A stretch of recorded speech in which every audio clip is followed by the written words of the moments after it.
Today's news update: Oman honors Prime Minister Narendra Modi with its highest civilian awards recognition for strengthening Indian Oman strategic ties.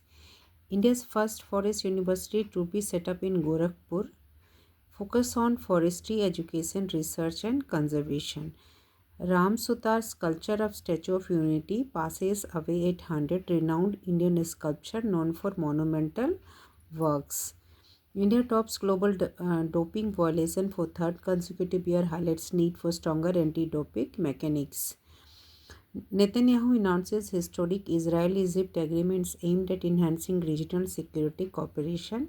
Center launches Sabha Sahar AI tool for Gram Sabha meetings, enables real-time transcription and summarizes in local language.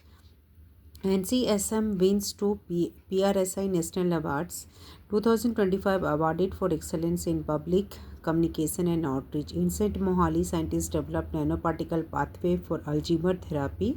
Breakthrough neuromedical research. Manu Bhaker and Simranpreet Bar win gold at national shooting meet. Strong domestic performance by Indian shooters. SJVN CMD reviews progress of Arun 3 hydropower project, K India Nepal power generation project.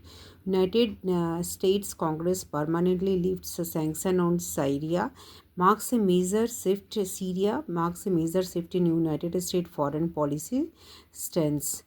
India and UAE launched Desert Cyclone second military exercise. Focus on joint combat training and interoperability.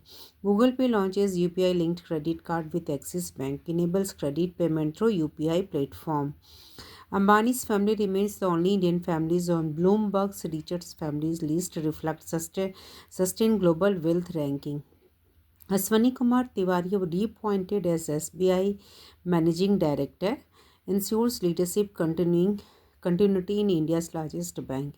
Tesla opened its first EV charging station in Gurgaon, boost electric vehicle infrastructure in India. Sci-fi icon Gil Gerard passes away at 82, famous for his role in classic science fiction series. Indian Navy commission INS 335 Ospreys at INS Hansa enhances maritime surveillance and reconnaissance capability. So these are about today's update.